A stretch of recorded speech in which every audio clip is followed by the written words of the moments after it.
Hello friends, स्वागत आहे तुमचं पुन्हा एकदा बाईट्स विथ प्रणू चॅनल मध्ये। आज ना बाईट्स विथ प्रणू मध्ये आपण थोडीशी आगळेवेगळे अशी रेसिपी घेऊन आलेलो आहोत। आज ना आपण मिक्स डाळींचे वडे बनवणार आहोत, पण थोड्या वेगळ्या पद्धतीने बनवणार आहोत। त्याच्यासोबत एक उत्तम प्रकारची चटणी सुद्धा बनवणार आहोत। आता ना आपण अजिबात उशीर न करता लगेचच ह्या वड्यांच्या रेसिपीला सुरुवात करूयात। मी काय बनवणार आहोत ते पाहूयात। इथे ना आपण ह्या डाळी घेतलेल्या आहेत आणि ह्या साधारणतः 4 ते 5 तास आपण भिजत ठेवलेल्या आहेत। ह्या डाळींना ना आपण हे वाला मेजरमेंट वापरलंय। साधारणतः ह्या मापाने आपण 3 कप इतकी ही मुगाची डाळ घेतलेली आहे। त्याच मापाने आपण 1 कप इतकी चण्याची डाळ घेतलेली आहे आणि त्याच मापाने आपण 1 कप इतकी उडदाची डाळ घेतली आणि हे सगळं आपण 4 तास भिजत ठेवलं होतं अगदी छान असं। आता यातलं पाणी आपल्याला काढून घ्यायचंय। आता ना ह्या डाळींमधलं आपण पाणी काढून घेतलंय। आता एक एक करून ह्या डाळी आपल्याला मिक्सर मधून वाटून घ्यायच्या। सगळ्यात पहिल्यांदा ही मुगाची डाळ आपण वाटून घेतलेली आहे। आता इथे चणा डाळ आपण मिक्सरला छान अशी वाटून घेतलेली आहे। इथे ना आता उडदाची डाळ आपण मिक्सर मधून वाटून घेतली आहे।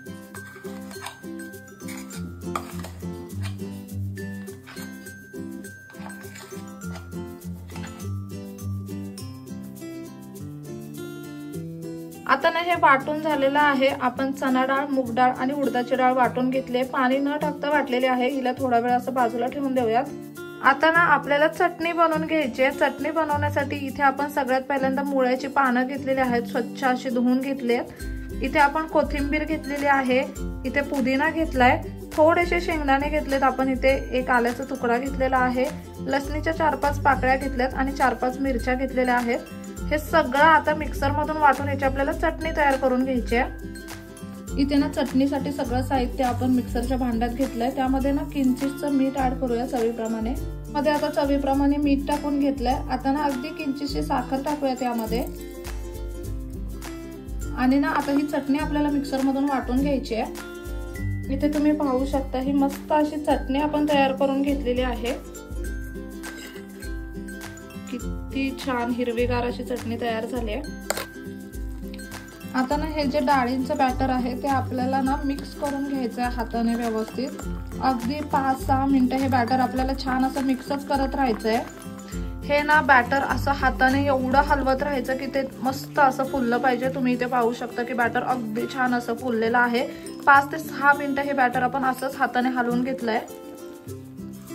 आता ना इथे कडेला आपण पाणी घेतलंय। हे बॅटर थोडंसं पाण्यावरती टाकून बघायचं, असं वरती तरंगलं ना की समजायचं की बॅटर एकदम मस्त असं फुललेलं आहे, फ्लफी झालेलं आहे।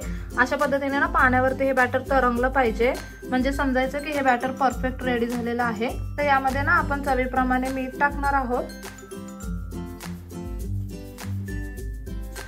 आणि ही जी चटणी आपण बनवलेली ना ती आपल्याला यामध्ये टाकायची आहे। थोडी साधारणतः 2 चमचे इतकी चटणी आपण यामध्ये टाकली आहे। हे ना पुन्हा व्यवस्थित मिक्स करून घेऊयात।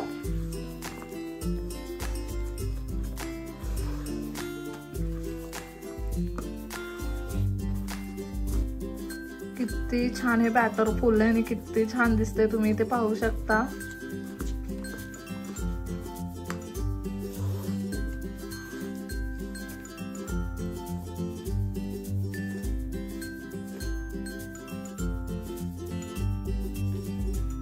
इथे ना आता आपण तेल गरम व्हायला ठेवलेलं आहे।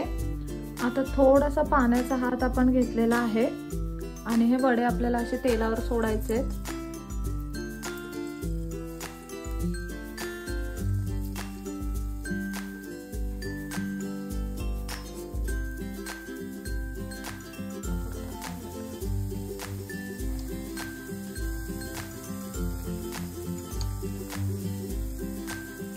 बीड वगैरे काही आपण या वड्यांना पाडलेलं नाहीये। तेलात सोडल्यानंतर वडे किती टम्म असे फुलतायत, तुम्ही इथे पाहू शकता। आता मीडियम फ्लेम वरती आपण आलटून पलटून हे वडे फ्राय करून घेणार आहोत। अगदी छान टमटमीत असे वडे फुलतायत।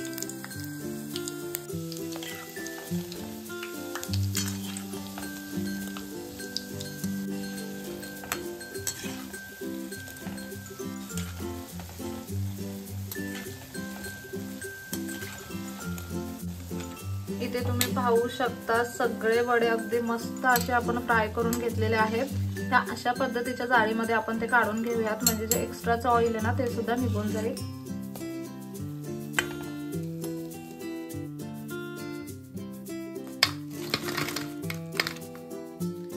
हे अशा पद्धतीने ना वडे आपण तयार करून घेतलेत। तुम्ही ना एका टायमिंगला तुम्हाला ते खायचं नसेल आणि बॅटर जर उरला असेल ना तर ते बॅटर तसंच बाहेर ठेवून नंतर परत 2-4 तासांनी सुद्धा वडे बनवू शकता, काही प्रॉब्लेम नाहीये। तुम्हाला जेव्हा खायचे असतील तेव्हा फक्त गरमागरम असे वडे बनवा आणि मग ते खा। आता हे वडे ना सर्व कसे करायचे ते मी तुम्हाला दाखवते। आता हे खाण्याची सुद्धा एक पद्धत आहे, ते आपण बघूयात। आता वडे सर्व कसे करायचे, अगदी छान असे आता हे वडे आपण फ्राय करून घेतलेले आहेत। इथे ना आता एका प्लेटीमध्ये आपण हे गरमागरम असे वडे घेतलेले आहेत। आता इथे आपण मुळा घेतलाय, तो मुळा आपल्याला किसून घ्यायचा आहे। जो किसलेला मुळा आहे तो आपल्याला भरभरून असा यावरती टाकायचा आहे।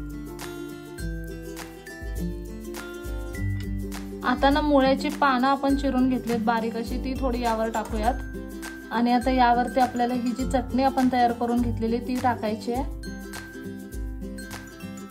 आणि इथे तुम्ही पाहू शकता अगदी गरमागरम असा हा चटणी वडा बनवून तयार आहे।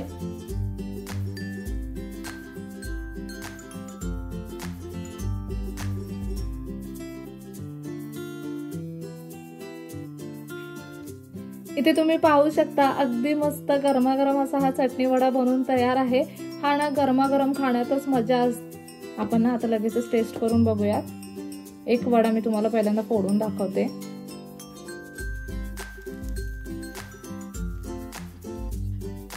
किती छान सॉफ्ट स्पॉन्जी वडा झालाय। वडा ना एकदम सॉफ्ट झालाय, तुम्ही इथे पाहू शकता। मस्त अशी चटणी घ्यायची, सोबत थोडासा मुळा सुद्धा घ्यायचा। छान असं एक बाईट बनवलाय।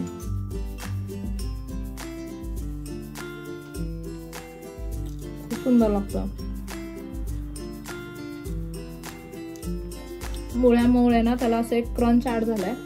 चटणी एवढी छान झाली ना, मस्त झणझणीत चटणी होते आणि वडा एकदम सॉफ्ट स्पॉन्जी झालाय। कमाल कॉम्बिनेशन आहे। नाश्त्यासाठी वगैरे तुम्ही डेफिनेटली हा पदार्थ ट्राय करू शकता आणि तेल सुद्धा खेचत नाही, पौष्टिक आहे।